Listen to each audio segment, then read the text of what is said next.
Hello, my impatience. So, is the truth I'm not delusional?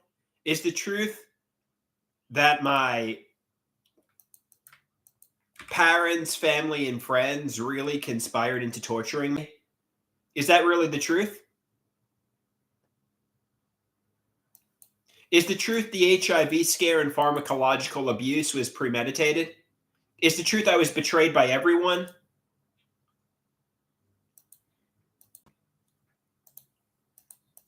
Is the truth they're all fucking lying and gaslighting me and afraid to take accountability?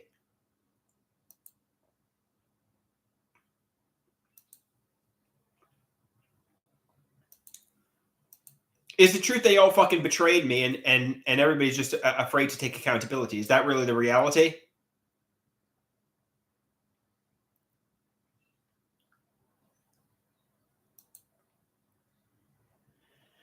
Chiba Chiba says delusions. She says delusions. So toggle the emotional switch to off. So no one hurt me with nefarious premeditated intentions.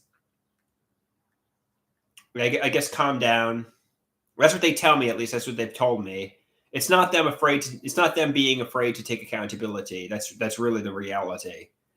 They didn't, put me at rock bottom, and when I was at rock bottom and I finally had hope and was meeting friends, they didn't have everybody betray me and torture me. This is not the fucking reality, you know?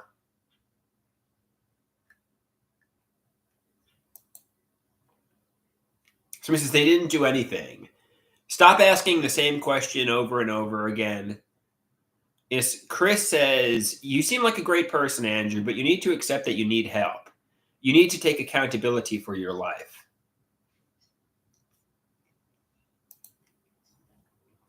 Okay, fair enough. Fair enough.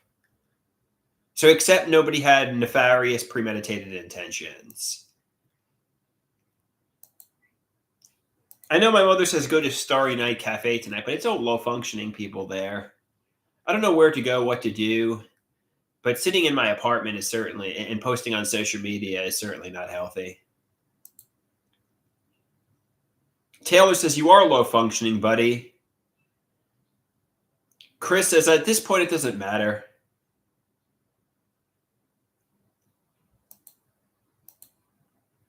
So I wasn't tortured by everyone.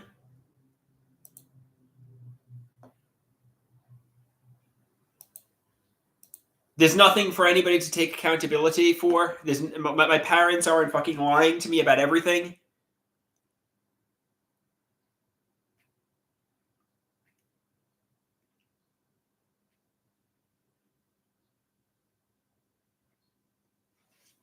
Somebody says, I'm the one torturing myself with these delusions.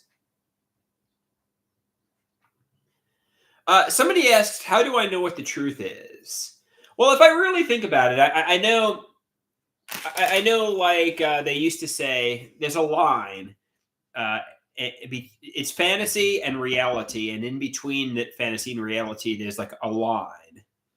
And obviously the line between fantasy and reality became blurred in my mind because obviously I didn't have friendships, interpersonal relationships, self-esteem, and so on, so my daydreams often become reality. But also I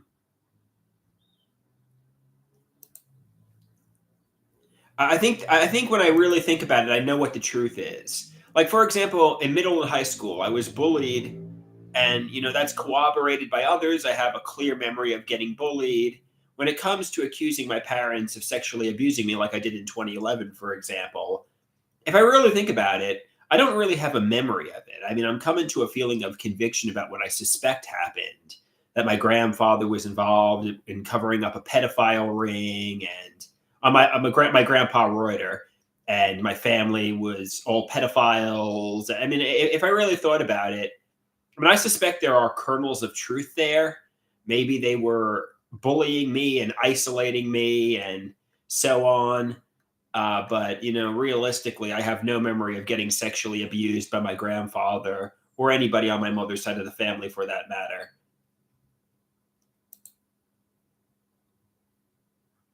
So only believe things I have clear memories of, and things where there's corroborated evidence of.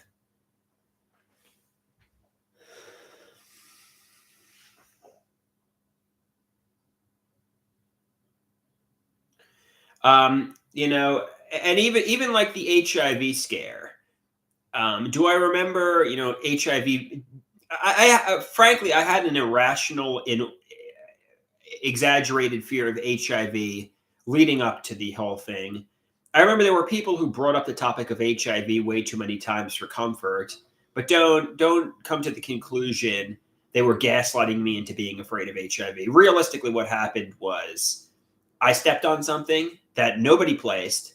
I stepped on something at an upscale lounge, and I went to the emergency room with my mother, and I chose to take HIV prep. Nobody did that to me. It was my choice. Me and me alone did that. You know, nobody had the premeditated intention to pharmacologically abuse me for revenge over anything. It was me and me alone. So, should Dr. Garrett have asked me, was it a hypodermic needle? Probably not. Should my mom have suggested prep and going over to the emergency room? Probably not. But there was no conspiracy to do that to me. No, whatever it was did penetrate my shoe and go push into my foot. I lost the debris, whatever it was, but what I stepped on did go through my shoe and push into my foot. It did penetrate the skin. So it probably wasn't a hypodermic. It definitely wasn't a hypodermic needle. It was probably like a screw or a nail or something like that.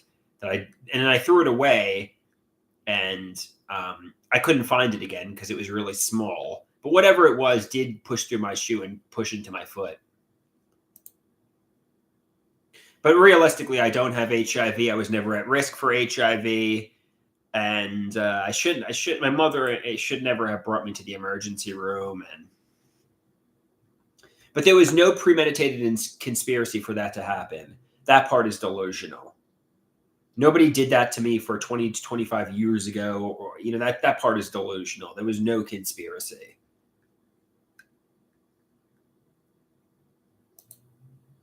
Taylor says it's time to move on. I mean, if they did it, I want accountability, but yeah, it's time to move on. Chiba Chiba says, it wasn't premeditated by your parents. I want to have this. Why does it matter? Because I want to have somebody to blame for my life ending up this way. Basically, my life couldn't have turned out much worse, and I'm looking for someone to blame.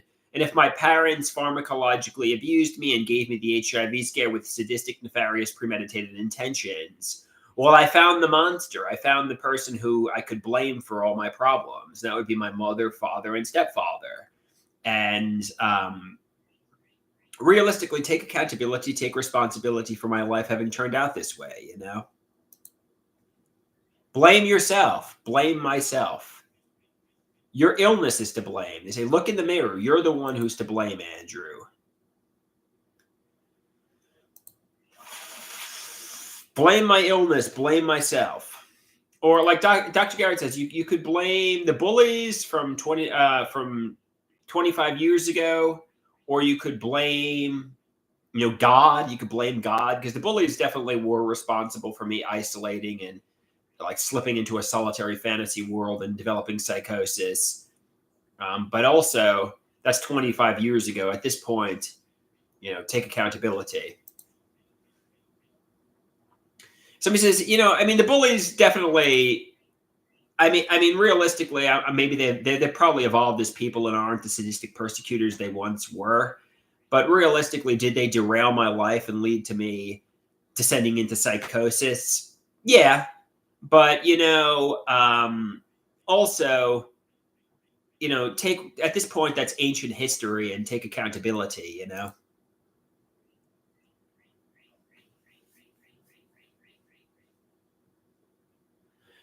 Chris says, where do you see yourself in 5 years? At this rate, if I don't get some pleasure in my brain, I see myself with a terminal brain cancer diagnosis, dying of brain cancer, or esophageal cancer from the coffee, or stomach cancer, or I see myself dying of cancer. on the Dookie bus. I see myself dying of cancer on the Dookie bus if I don't get some pleasure soon.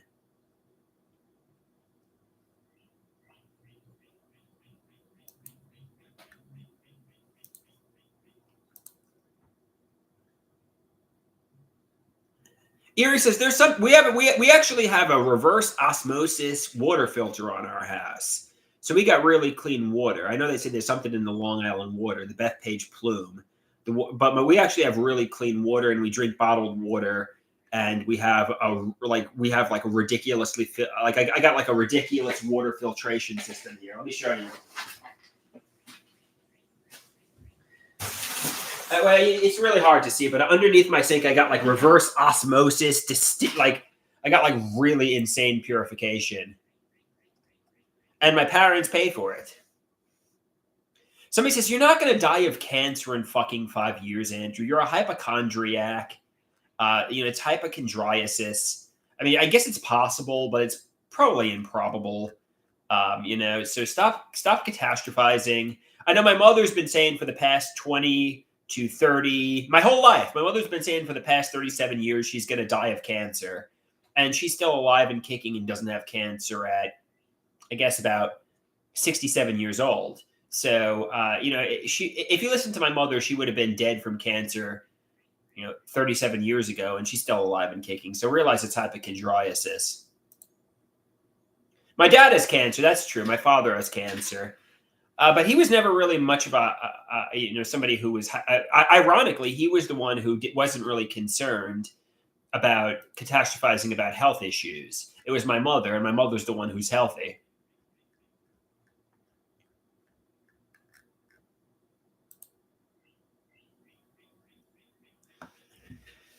So that's irony. My father was the one who never really worried, and my mother was the one who we always sick and dying growing up, and my father's the one who actually got sick.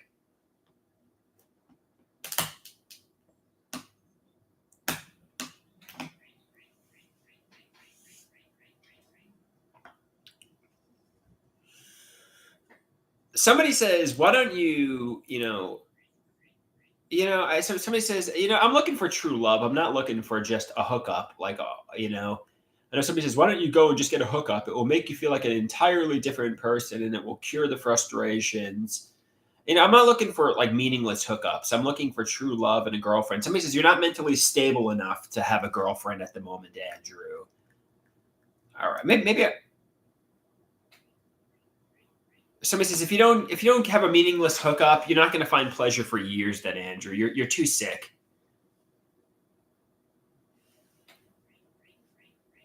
Okay, maybe, so you think just go out there and get a meaningless hookup?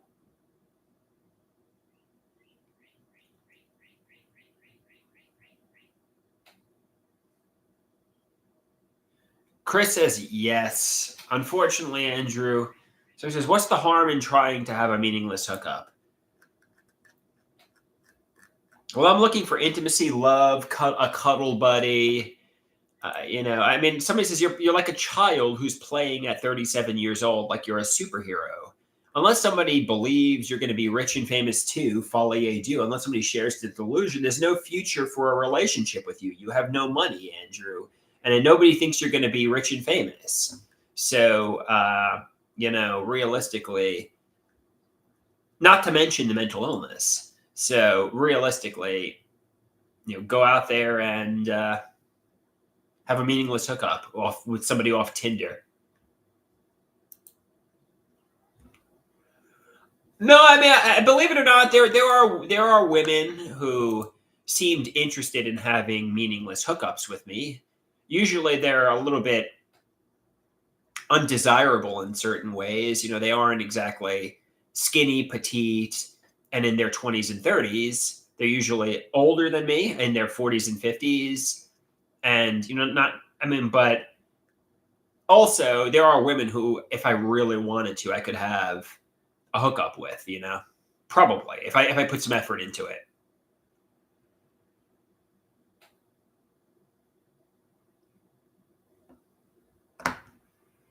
Somebody wants me to elaborate on the HIV. I did elaborate on the HIV scare. I did elaborate on the running incident. But to be honest with you, I'm not looking for a meaningless hookup. I'm looking for true love, you know? I'm not looking for like intimacy with well, maybe just get intimacy with like a 50 something year old woman, you know? I mean, or like a woman in her 50s, like why not, you know? And don't get attached. Don't get attached and don't fall in love. Just, why not, you know?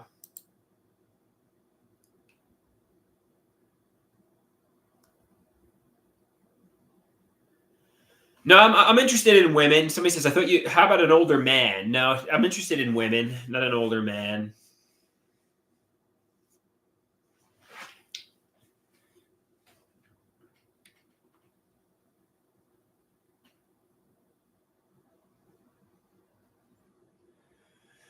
All right.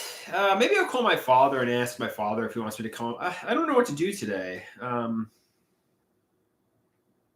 Yeah, I guess except that I'm sick, except that I'm ill, um, except that I need help, and share some of these. No, I'm not looking to fight with my father. I'm looking to go up there and just hang with him and have a nice day with him. Although we probably will end up fighting. It's just what happens. I mean, so somebody says leave Poppy alone. Somebody says, what exactly was the HIV scare specifically? Well, I wound up taking HIV PrEP, Acentris and Truvada for the month of January 2020 because I stepped on some debris at an upscale lounge. And, I was never at risk for HIV. It doesn't infect you with HIV. HIV PrEP is not a marker of ever having been HIV positive. But it traumatized me. It made me feel defective and damaged. It made me feel metaphorically HIV positive. I just took preventative medications but they say people in the medical field, like nurses, if they get splashed with blood, or people take HIV PrEP all the time. But, obviously, I think a lot of the also was kind of the betrayal, thinking I was betrayed by my parents, family, and friends. That's also, you know.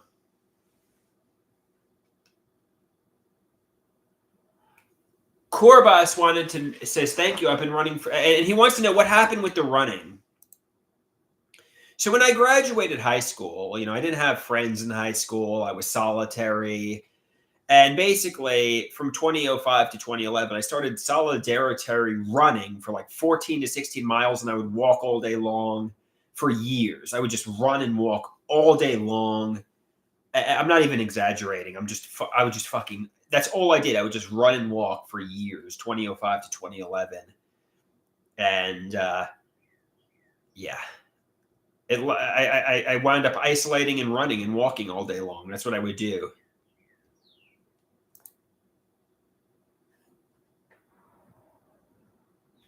Erie says, guys, he's not exaggerating. I'm really not. It's bad. It was bad those years. I mean, you can choose to not believe it, but it was fucking bad. Somebody says you must have been in great shape. I was in like death camp skinny shape. Like I looked like a skeleton. I was really, but I guess I was in tip top cardiovascular shape. I don't know if I drank enough water like on hot days. I don't know if I ate enough food to sustain. I'm afraid I have neurological damage from it. But I know somebody says, no, I don't think you have neurological damage. You probably had a really fit and, healthy heart, and exercise strengthens your body and helps your body. I'm like, if you say so. I don't know. I think it was like kind of like an eating disorder, but if you say I strengthened my body and was really healthy, I mean, it's not like I was doing, drugs, but, still, I'm like, yeah, it was really unhealthy.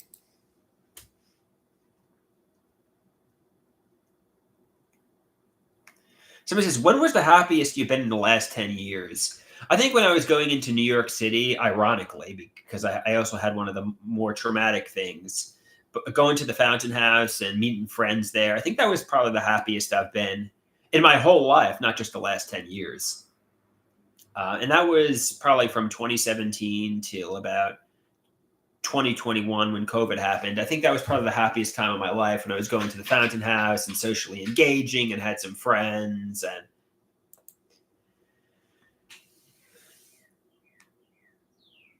So he says, how do you repeat having something like that feeling? Well, I mean, I think part of the reason I had that feeling was because of the people I was socializing with. I made a lot of friends there. I guess I could try to go back to the Fountain House, but I might have burned that bridge. So he says, it's too bad you got kicked out of the Fountain House, Andrew. Yeah, that's too bad. Yeah, I know. I know when I got hospitalized in 2011 after years of running, I was like, yeah, I'm never going to be happy again. Life's never going to be good again. My life's going to be pain and suffering to the end of time.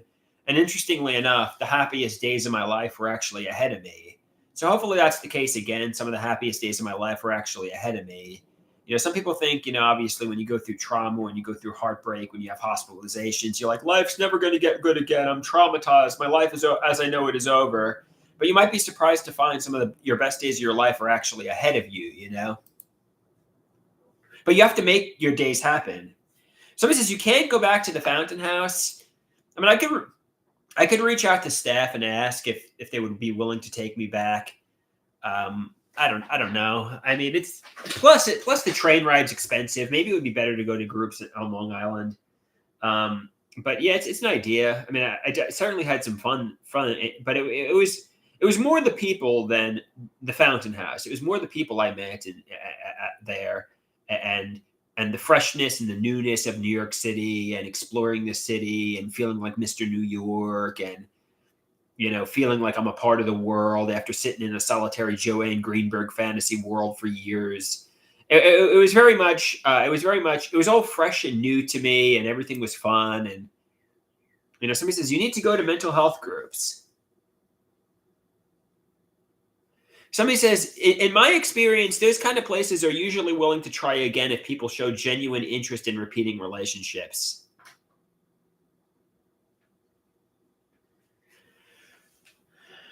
Yeah, I mean, I don't think staff is there until Monday, so there's really not a whole lot I can do this weekend. I mean, I can reach out to the guy who I overly texted. I mean, I don't want to say his name on camera. I used to get lunch with him pretty regularly. I could tell him, hey, look, I'm looking to come back. Do you recommend coming back? Do you still work there? What's the story? And see what he says. He might not respond to me, though.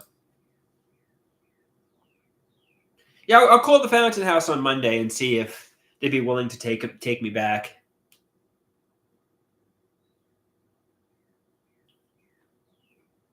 It's an idea.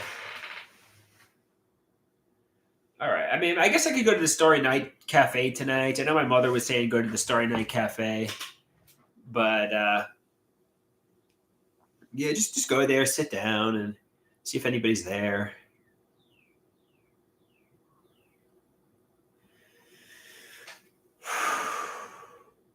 All right, maybe get off social media and go somewhere. I'm fucking depressed. I'm like really fucking depressed, man. But it's okay. It's gonna get better. She says you're spinning it in circles.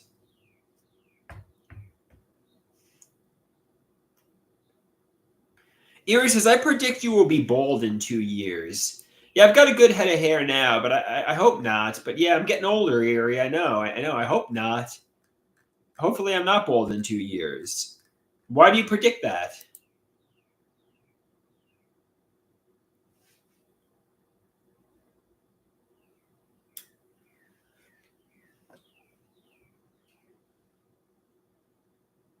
All right, guys. Peace out, my impatience.